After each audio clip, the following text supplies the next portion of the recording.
नमस्कार दोस्तों, स्वागत है आप सभी लोगों का फिर हमारी एक्यूप्रेशर की ट्रेनिंग की क्लास में। तो जिसमें हमने अपना जो फर्स्ट पार्ट था उसमें एक्यूप्रेशर का आप सभी लोगों को परिचय कराया, इंट्रोडक्शन दिया। फिर उसके बाद में उसकी आपको पूरी क्रिएशन आपको बताइए कि क्या एक्यूप्रेशर की परिभाषा है और कितने टाइप का एक्यूप्रेशर होता है। ठीक है, अब हम इस वीडियो में आपको बताएंगे कि एक्यूप्रेशर की हिस्ट्री क्या है। ठीक है,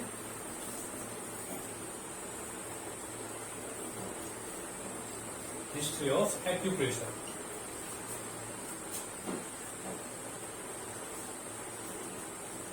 इतिहास, एक्यूप्रेशर का इतिहास यानी कि इसका जो पास्ट जो टाइम था वो कैसा था, कैसे इसकी शुरुआत हुई, कहाँ कहाँ कैसे कैसे क्या सारा इसका क्या प्रोसीजर है, वो हम आपको अपने तरीके से और जो हमें साक्ष्य अब तक मिले हैं उसके अकॉर्डिंग बताना शुरू करेंगे। ठीक है दोस्तों, तो जैसे बात की जाती है वर्ल्ड की सबसे फर्स्ट मेडिकल साइंस यानी कि सबसे पहली चिकित्सा की पद्धति आयुर्वेद।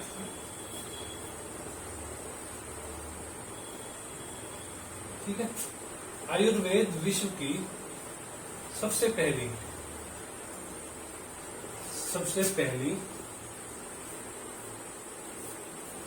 चिकित्सा पद्धति। इसको मैं बहुत आसान शब्दों में, आसान तरीके से, बहुत अच्छे से बताऊंगा। ठीक है,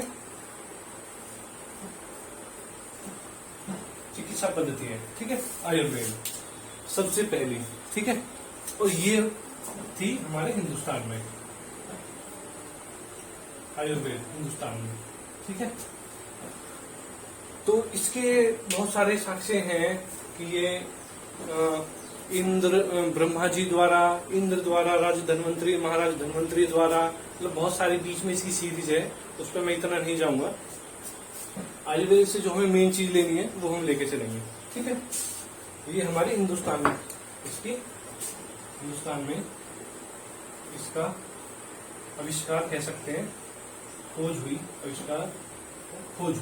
क्योंकि आयुर्वेद एक ऐसी पद्धति है कि जिसमें मेडिसिन के द्वारा, बॉडी के डिटॉक्सिफिकेशन के द्वारा यानी कि बॉडी को क्लीन करने के द्वारा या सर्जरी के द्वारा, रसायनों द्वारा, बहुत सारी मतलब पद्धतियों द्वारा आयुर्वेद का जो पार्ट है, लगभग 8 भाग आयुर्वेद के बताए जाते हैं। उनके द्वारा आयुर्वेद में मतलब आयुर्वेद में उपचार होता है। उसी में से आयुर्वेद का ही एक पार्ट है मर्म चिकित्सा। ठीक है, आयुर्वेद का ही एक पार्ट है जिसे महर्षि सुश्रुत ने परिभाषित किया। ठीक है, अब ये मर्म चिकित्सा क्या है? इस मर्म चिकित्सा में हमारी बॉडी पे लगभग 107 बिंदु होते हैं। 107 बिंदु, उन बिंदुओं को दबाकर चिकित्सा करना मर्म चिकित्सा कहलाता है। ठीक है, ये आयुर्वेद के अंदर है। ठीक है, तो बात करते हैं जब मर्म चिकित्सा आयुर्वेद के अंदर है तो एक्यूप्रेशर कहाँ की खोज है फिर, क्योंकि तो ये भी एक तरह का एक्यूप्रेशर ही है। ठीक है, तो एक्यूप्रेशर की अगर हम बात करें, इसका आप स्क्रीनशॉट भी ले सकते हैं। ठीक है, अब मिटा देता हूं मैं। तो जब आयुर्वेद एक्यूप्रेशर की हिस्ट्री की बात आती है तो हमारे हिंदुस्तान में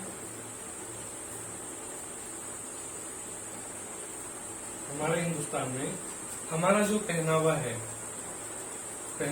हमारा रहन सहन, ठीक है, इन सब में हमारे एक्यूप्रेशर दिखाई देता है। अब कैसे दिखाई देता है एक्यूप्रेशर?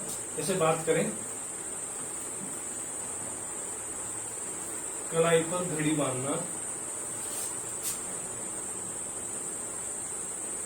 कोई भी कलावा वगैरह जिसे लगाते हैं, कोई भी कलावा वगैरह लगाना, कड़ा पहनना, और जो लेडीज होती हैं चूड़ियां पहनना।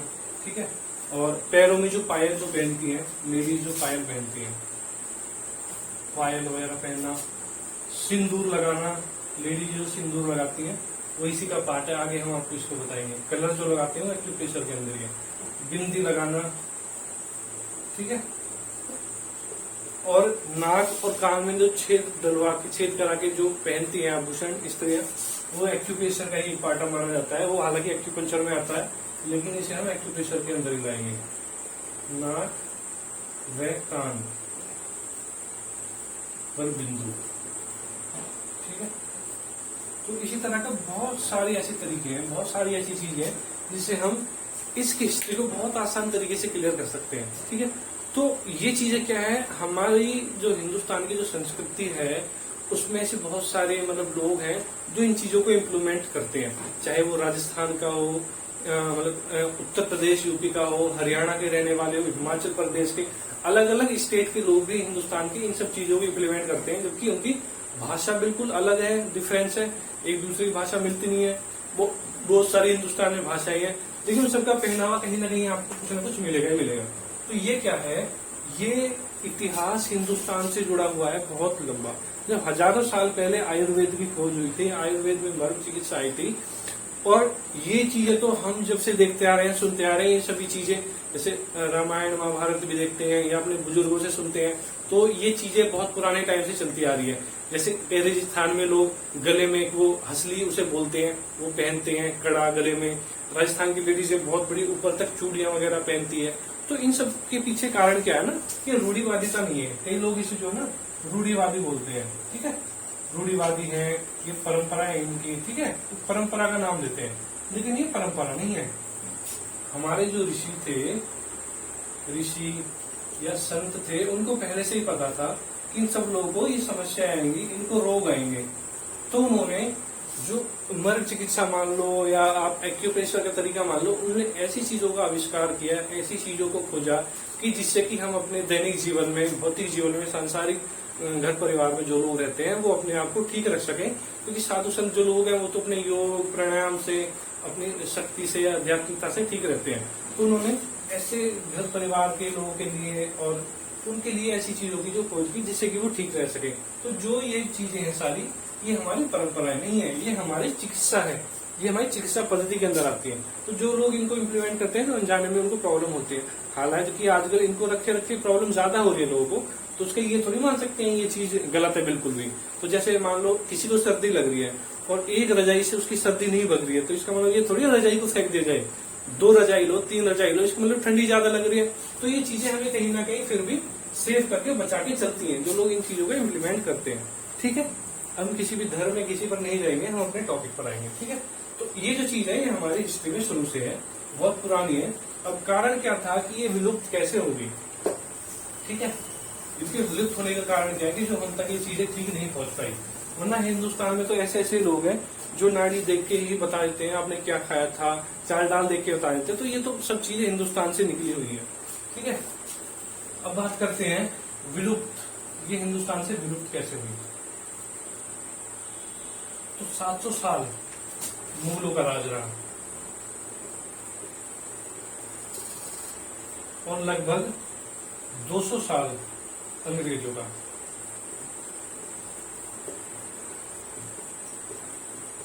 लगभग 900 साल राज रहा। तो इस संस्कृति को दबाने का, खत्म करने का भरसक प्रयास किया गया। आप सबको हिस्ट्री में पता है, ठीक है, ज्यादा हम इस पे नहीं जाएंगे, बात अपने टॉपिक की करेंगे। तो क्या था, जब कोई किसी को गुलाम बना दिया जाए तो वो किसी पद्धति को तो दूर लेके कैसे चल सकता है, उसका खुद का जो जीवन है अस्त व्यस्त हो जाता है, उस पर इतने अत्याचार होते हैं, वो अपने घर गृहस्थी को, परिवार को निर्वाह करने में अपना जीवन खत्म कर देता है। तो विलुप्त होने का सबसे बड़ा ये कारण है।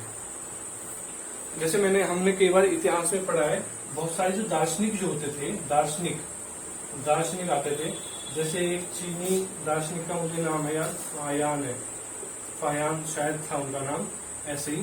तो ये जो दार्शनिक जो होते थे, ये जहां भी जाते थे वहां पे जो भी चीज उन्हें अच्छी लगती थी, अपने उपयोग के लायक है, अपने काम के लायक है, वो उन चीजों को वहां से लेके सीखे और अपने देश में जाके उन चीजों को लेके जाते थे। पुराने टाइम में ऐसे ही चीजें फैलती थी। जैसे आजकल मेडिकल साइंस है कि भाई हम अमेरिका से मेडिकल साइंस की पढ़ाई करके आ रहे हैं, ब्रिटेन से है या वहाँ के कॉलेज में पढ़ाई करके आ रहे हैं। तो ऐसे पहले टाइम में जो है ये दार्शनिक होते थे। इन दार्शनिकों का काम ये होता था जगह जगह जाके चीजों को देखना, उनको समझना और वहां से अच्छी चीजों को लेके आना। दार्शनिक यानी दर्शन करने वाला, देखने वाला। तो देख के उन चीजों को, अच्छी चीजों को एक्सेप्ट करके उनको इम्प्लीमेंट कर देते थे, ठीक है। तो ये कारण था कि यहाँ से विलुप्त हुई और अन्य देशों में जाती गई। तो अब सारी बातें रोक के मैं आपको एक चीज छोटी सी बताना चाहूंगा कि पहले किसी भी चीज को पहले अप्लाई जब किया जाता है, अप्लाई जब किसी भी चीज को किया, हमने उसका रिजल्ट लिया, ठीक है, यानी कि जब हमने किसी थेरेपी को, किसी भी चीज को प्रैक्टिकल किया, उसके बाद उसका परिणाम आता है, ठीक है। और जब परिणाम आता है तो हम उसमें मजबूत हो जाते हैं कि हाँ इस चीज का प्रमाण है, बिल्कुल ठीक है, तभी उसे हम थ्योरी का रूप दे सकते हैं, ठीक है, तभी हम उसे शब्दों में लिख सकते हैं, ठीक है। तो आप ये बताएंगे पहले हमने कर्म किया या पहले शब्द आए, यानी कि पहले प्रैक्टिकल आया या थ्योरी आई, ठीक है। तो जाहिर सी बात है पहले प्रैक्टिकल आया उसके बाद थ्योरी आई। तो जो भी लोग ये मानते हैं कि किसी के पास डिग्री होनी चाहिए उसी से हम इलाज कराएंगे या वही असली डॉक्टर है, तो वो सही है, हम मानते हैं कि वो सही है, लेकिन ये जरूरी नहीं है कि थ्योरी ही पढ़ने वाला ही एक अच्छा डॉक्टर बने, जबकि प्रैक्टिकल करने वाला भी एक अच्छा थ्योरी बनाने वाला। अगर मैं बात करूं, ऐसे काफी सारे लोग हैं जिन्होंने अपने जीवन में बिना पढ़ाई किए ऐसे ऐसे आविष्कार किए गए हैं और उन्हें बहुत अच्छे अच्छे अवार्ड्स भी मिले हैं। मैं उनको ज्यादा शब्दों में वीडियो को नहीं बढ़ाऊंगा कि पहले किसी भी चीज का प्रैक्टिकल होता है, फिर उनको बुक का या पद्धति का नाम दिया जाता है। ऐसा तो है नहीं कि भगवान ने ये बुक उतार दिया, एलोपैथिक साइंस है या फिर कोई भी चीज है, कोई भी छोटी छोटी चीज है। भगवान क्या है, आदमी को प्रेरणा करते हैं और वो आदमी क्या करता है, जब उसको प्रेरणा होती है तो कर्म करता है, उस चीज में लग जाता है। जब उस चीज में लगता है तब उसको परिणाम आता है, तब वो उसको शब्दों में लिखता है, शब्दों में बयान करता है, ठीक है। तब उसे बुक का नाम दिया जाता है, फिर उसको सिलेबस बना दिया जाता है, तब उसकी पढ़ाई होती है, ठीक है। तो ये सब चीजें आपको ध्यान में रखनी पड़ेंगी। पहले किसी भी चीज का प्रैक्टिकल होता है तब उसे शब्दों में वर्णित किया जाता है, ठीक है। कोई भी चीज हो, बड़ी से बड़ी, छोटी छोटी कोई भी चीज हो, ठीक है, जब तक वो कंप्लीट नहीं होती है उसका रिजल्ट, उसे ऑथराइज नहीं किया जाता है, ठीक है।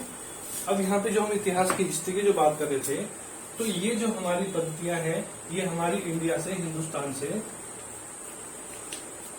जगह जगह गई, जिनमें चीन, अमेरिका, कोरिया, जापान, ब्रिटेन आदि देशों में गई। और वहां पे जाके इन लोगों ने, मतलब इसमें कोई डाउट नहीं है, इन लोगों ने उसमें स्टडी की या अपना कोई चीज इंक्लूड की, तो इन लोगों ने जो है उसको एक अच्छा रूप दिया, और वो रूप देने के बाद में इन लोगों ने उस थेरेपी को, उन चीजों को एक थेरेपी का रूप दिया। उन्होंने उनको एक पूरी थेरेपी, चिकित्सा पद्धति के रूप में विकसित किया, ठीक है, चिकित्सा पद्धति के रूप में विकसित किया। अब जिसकी जैसे समझ में आया उसने उसको अलग अलग नाम देती चली गई। नो डाउट कि ये हमारे हिंदुस्तान की संस्कृति में ही चीजें थी, यहीं से गई हुई है। अब जो उसको इम्प्लीमेंट करे, कहते हैं ना कि जन्म देने से ज्यादा पालने वालने का भी महत्व होता है। तो जो जन्म दिया मान लो हमारे हिंदुस्तान में, बहुत से लोग आज भी हैं जो बहुत अच्छी पकड़ रखते हैं इन चीजों में। जैसे जब हमें पता चला, हमने भी एक्यूप्रेशर की ट्रेनिंग वगैरह ली, इम्प्लीमेंट करना किया, तो आज अच्छी मालिक की दया से बहुत अच्छी पकड़ है। बहुत सारे लोग हैं, आज के टाइम में कभी नहीं है, लेकिन क्या था, इन लोगों ने इस पर बहुत स्टडी की, तो इन चीजों को बहुत अच्छा रूप दिया, चिकित्सा पद्धति के रूप में शामिल किया, ठीक है। तो ये होगी इसकी हिस्ट्री के बारे में। तो इसकी हिस्ट्री कहीं ना कहीं हिंदुस्तान से ही जुड़ी हुई है।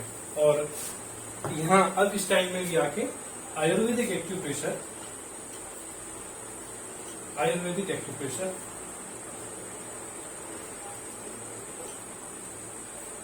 जिसके जनक कहे जाते हैं डॉक्टर जेपी अग्रवाल, जो कि हमारे हिंदुस्तान के ही हैं, जेपी अग्रवाल एंड एमपी खेमका, जो मैंने शायद पिछली वीडियो में बताया था, ठीक है। आखिर में आगे इन दोनों व्यक्तियों ने आयुर्वेदिक एक्यूप्रेशर की खोज की और इन दोनों व्यक्तियों ने हमारे हिंदुस्तान का गौरव बढ़ाया, मान बढ़ाया, और हमें इन पर बहुत गर्व है।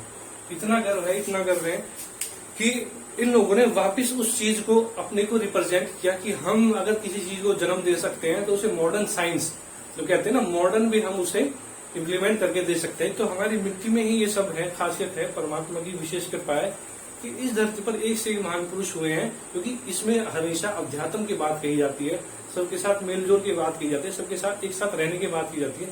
किसी से हीन, द्वेष, ईर्ष्या भावना नहीं होती है। तो हर जगह हिंदुस्तान का नाम जो है हर जगह गौरव हुआ है और हिंदुस्तान ने कभी किसी के साथ बुरा नहीं किया है। तो ये खासियत है और हमें इस पे गर्व करना चाहिए, हर एक हिंदुस्तानी को इस पे गर्व करना चाहिए। ठीक है, तो ये मैंने पूरी आपकी जो हिस्ट्री बताई है, इससे आगे हम अब जो है नेक्स्ट बिंदु पर चलेंगे, इसके बारे में जानेंगे।